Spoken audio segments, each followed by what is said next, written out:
안녕하세요. 저는 올해 57살 된 아저씨입니다.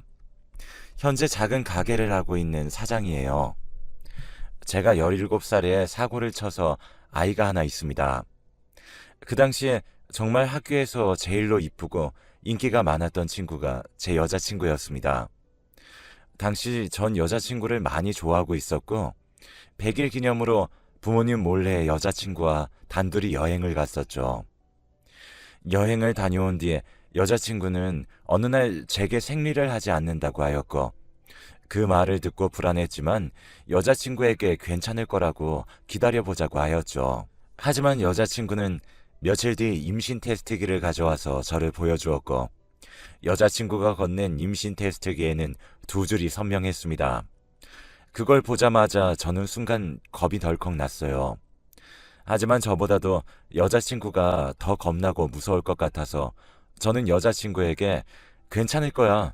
일단 부모님들께 말씀드리자. 그리고 나는 너가 우리 아기를 낳는다면 난 최선을 다해 키울 거야.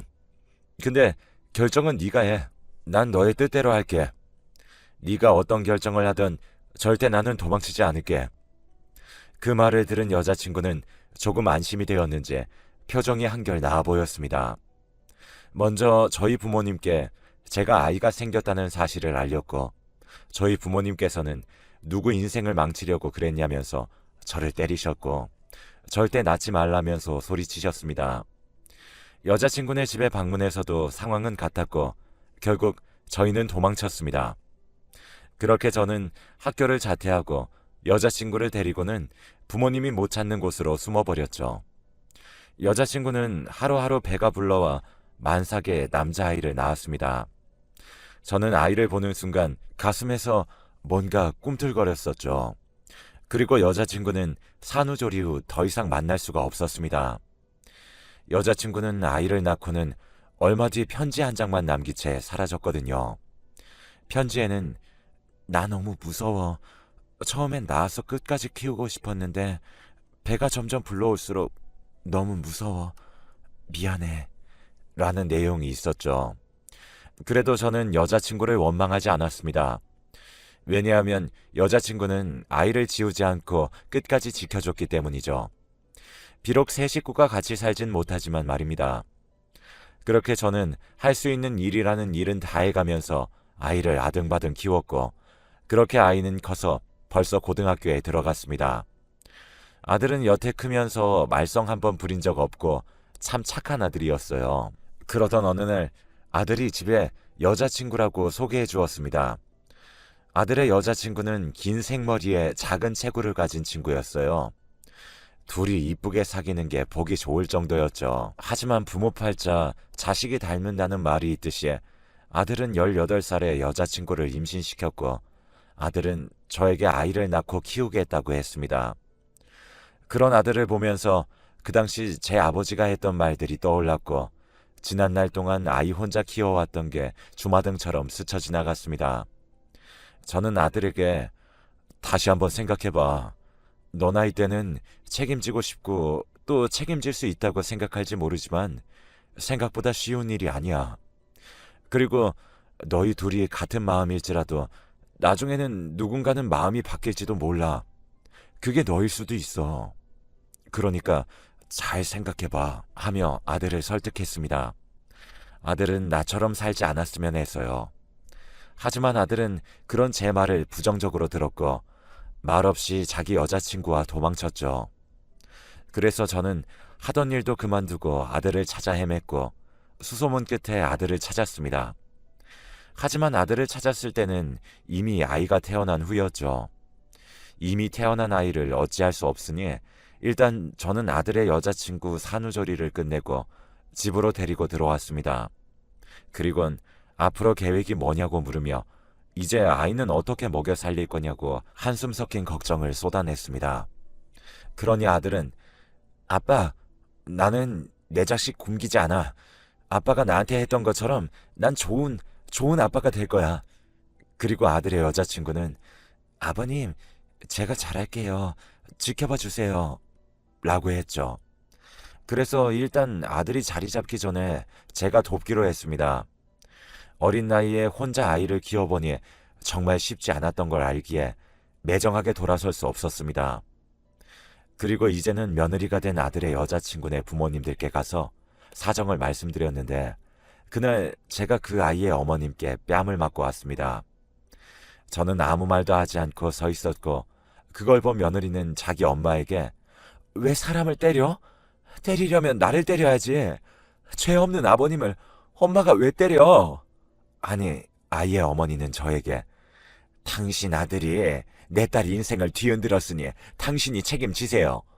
그리고 우리 집에 다신 찾아오지 마시고요. 우린 딸 하나 죽었다고 생각하겠습니다. 하셨어요. 그리고는 문을 닫고 들어가 버리셨죠. 암요. 그럼요. 당연히 내 자식이 어릴 때 사고 치면 동네 얼굴 못 들고 다닐 정도로 창피한 거 알고 있습니다. 그것도 여자아이니까 더 걱정이 크신 거 알고 있습니다. 그리고 제 아들이 잘못한 거니 저는 맞아도 할 말이 없었습니다. 그날 그렇게 며느리의 손을 잡고는 집으로 돌아와 저는 이제부터 정말 마음 단단히 먹어야 한다. 너희가 생각하는 것보다 아이 키우는 건 엄청 힘들고 험난하단다. 그러니 지금이라도 그만두고 싶으면 지금이라도 그만두거라. 너희가 못 키워도 내가 잘 키우구마. 그러니까 아이가 걱정돼서 못 떠나는 거면 걱정 말거라. 아니, 며느리가 제게 제 아이는 제가 키우겠습니다. 하더군요. 그렇게 며느리와 아들은 정말 많은 노력으로 아이를 키웠고 틈틈이 자격증 공부를 하던 아들은 자격증을 많이 땄고 전보다 편한 일을 찾아서 할 수 있었습니다. 그러던 중 아들에게 입영 통지서가 왔습니다. 아들은 고민 끝에 군대를 빨리 다녀오기로 하고는 며느리와 아이를 제게 맡기고는 입대를 하였죠. 군대에 입대한 아들을 대신해서 저는 며느리 그리고 손녀를 케어했고 아들은 군대 월급을 한 푼도 쓰지 않고 모아서 휴가 때 나올 때마다 아이 옷 한 벌이라도 사주고 들어갔습니다. 그렇게 아들이 제대를 하고 아들은 제대 후 쉬지도 않고 취업에 들어갔죠. 2번 만에 취업에 성공한 아들은 정말 쉬지 않고 일했습니다. 며느리는 아이 키우면서 틈틈이 식당에서 설거지나 서빙을 하면서 돈을 모았습니다. 그렇게 악착같이 벌은 돈으로 아들과 며느린 저희 집 근처에 집을 구하였고 그렇게 열심히 살아가고 있었습니다. 그러던 어느 날 몸살이 온 것 같아 약을 먹고 잠이 들었고 새벽에 목이 말라서 일어난 저는 깜짝 놀랐습니다. 며느리 이름으로 부재중이 수십 통이 와 있었고 저는 놀라 며느리에게 전화를 하니 며느리는 울면서 제게 아버님 어떻게 해요? 우리 그이 어떻게 해요? 하며 아들이 젊었을 때 한 푼이라도 더 벌어야 한다면서 새벽에 대리운전을 했는데 대리운전을 하고 돌아오던 길에 음주운전 차량과 사고가 났다고 하더군요. 그날은 눈이 많이 오던 날이라 도로가 많이 미끄러웠고 또 가해자 쪽이 완전 만취한 상태로 운전을 해서 아들이 몰던 차는 형체를 알아볼 수가 없을 정도로 훼손되어 있었다고 하더군요. 차량이 그 정도로 훼손이 되면 대부분의 경우 피해 차량의 운전자들은 사망하는데 불행인지 다행인지 아들은 왼쪽 다리 하나만 잃었습니다.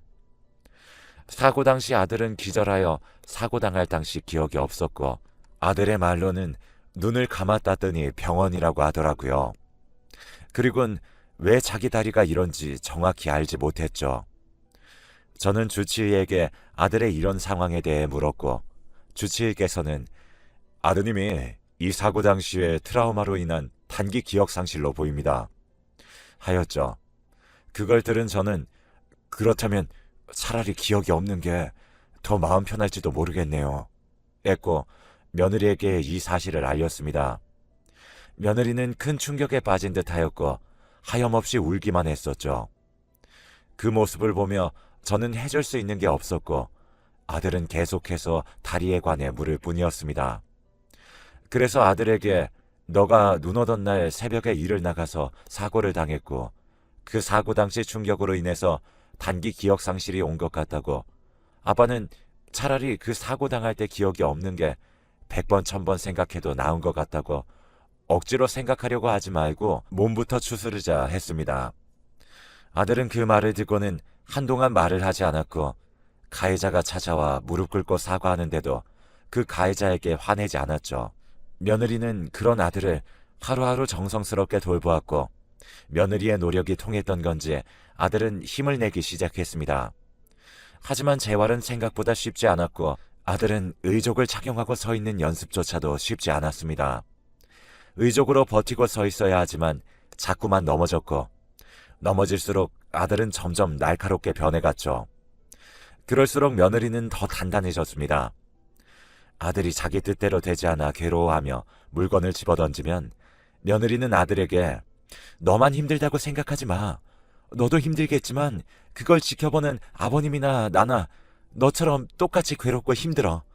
그리고 너 이제는 더 이상 어린애 아니야. 그러니까 그만 징징대.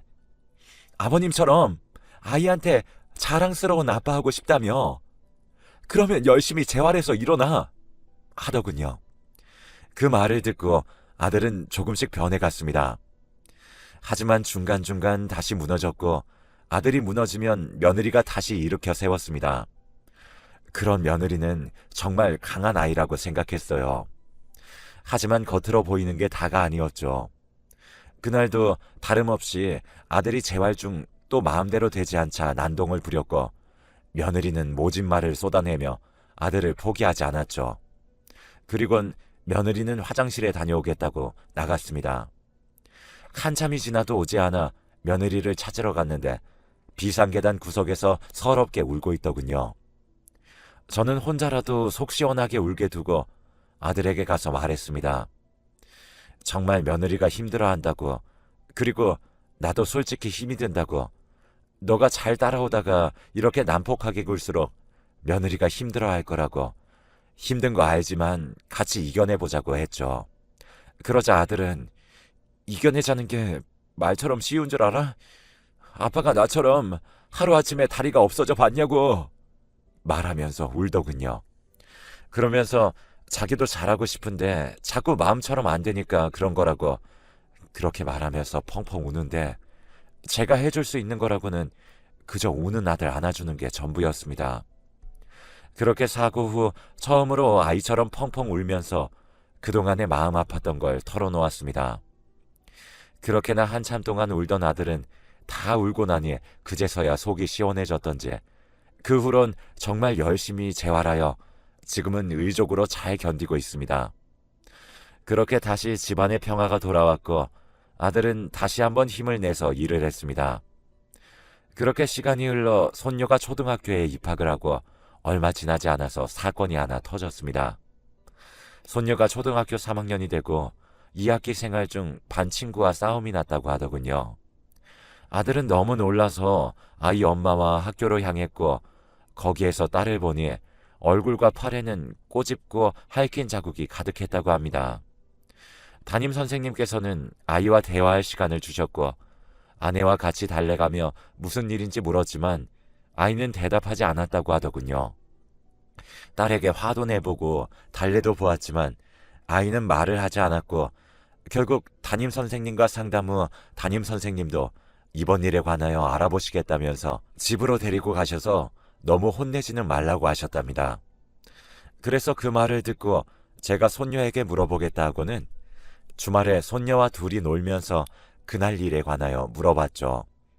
그러자 아이는 아빠에게 말하지 말라며 말을 이어갔습니다. 아니 친구들이 자꾸 아빠 다리 없다고 우리 아빠 다리 로봇이라고 놀리잖아. 그래서 아니라고 우리 아빠 아파서 그런 거라고 했는데 친구들이 아빠 다리 징그럽다고 놀렸어. 그래서 그랬어. 할아버지, 친구들이 너무 미워. 그러는데 아차 싶었습니다.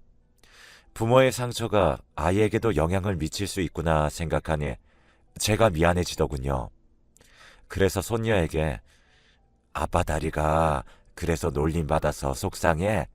하니 손녀는 아니 아빠가 알까봐 그래서 아빠가 더 속상할까봐 그게 더 속상해 하는데 저는 손녀를 끌어안고는 아빠 생각해주는 건 우리 손녀밖에 없네. 근데 다음부터는 친구들이 놀려도 절대 때리지 마. 폭력은 좋은 게 아니야. 그리고 친구들이 잘 몰라서 그런 거니까 우리 착한 손녀가 이해해. 하고는 맛있는 것들을 사주고는 집으로 돌려보냈죠. 며느리가 손녀를 데리고 있을 동안 아들은 저에게 딸이 싸운 이유를 물었고 저는 사실 그대로 알려줬습니다. 손녀가 싸운 이유를 듣자 아들은 눈물을 보였고 자신의 다리 때문에 아이가 학교에서 놀림받았을 거라 생각 못했다며 슬퍼했습니다.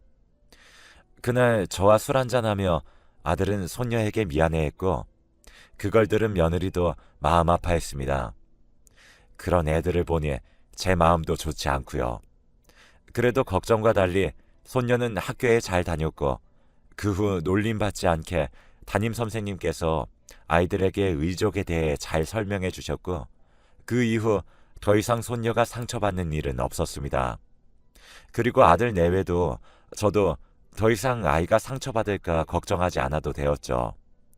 그리곤 남들과 다름없이 살아갔습니다.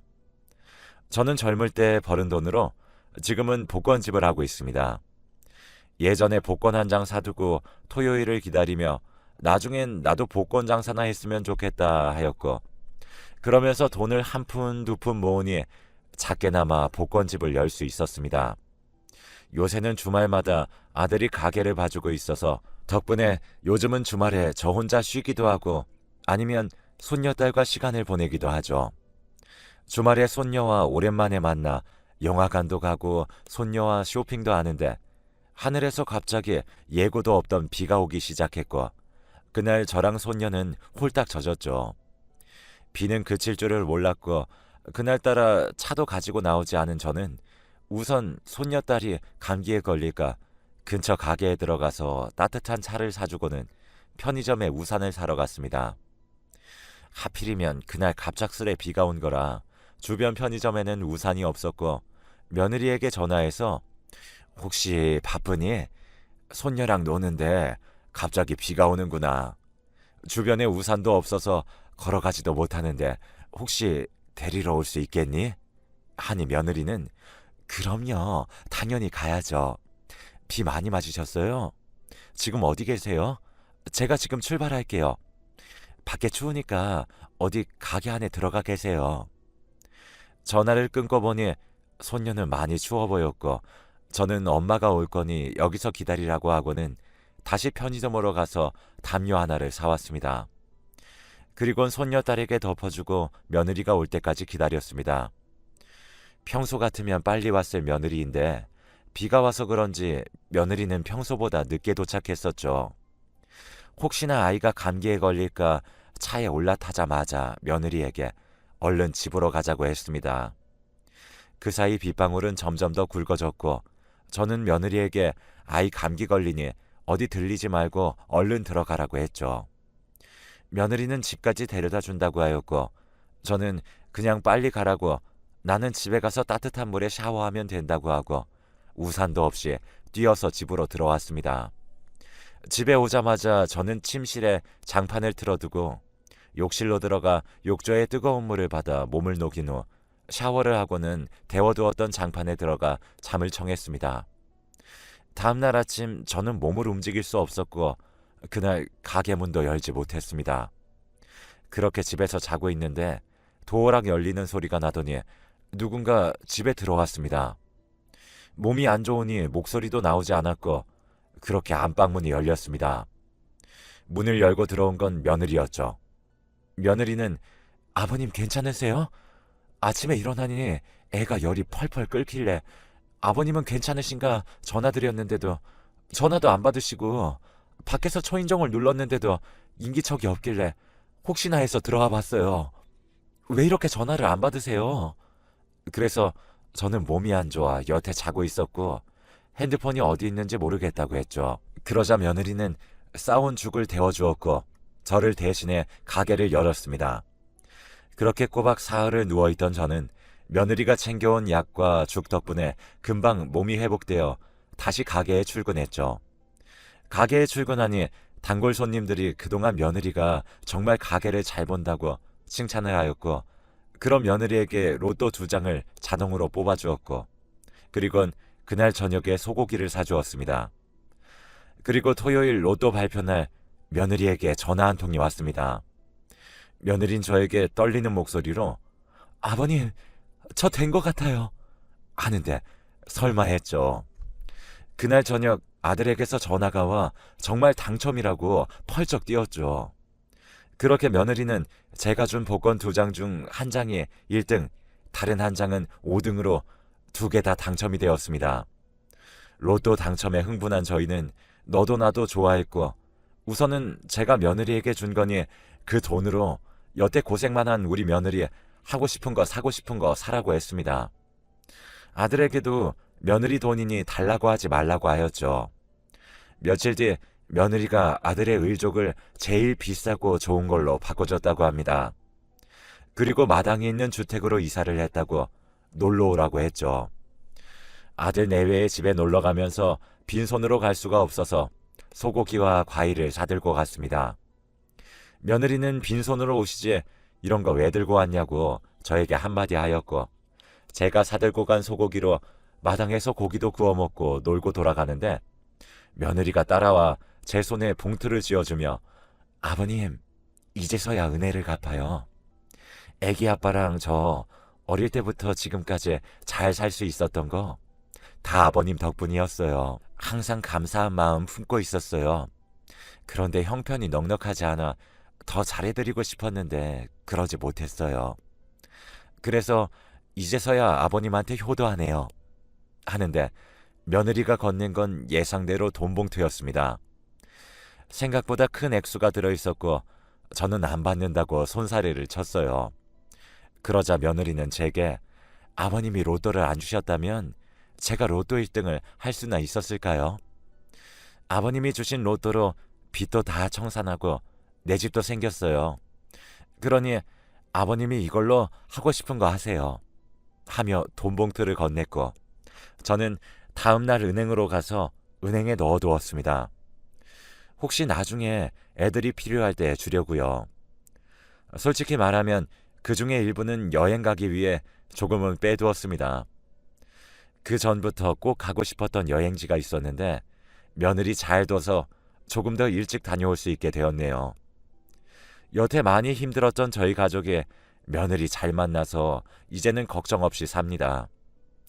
저는 이제 죽을 때까지 아들 부부에게 바라는 거라고는 싸우지 말고 평생 잘 살았으면 좋겠네요. 그리고 이 사연이 나올 쯤이면 저는 해외로 여행을 나가 있겠네요. 살면서 처음 가는 여행인데 떨리기도 하지만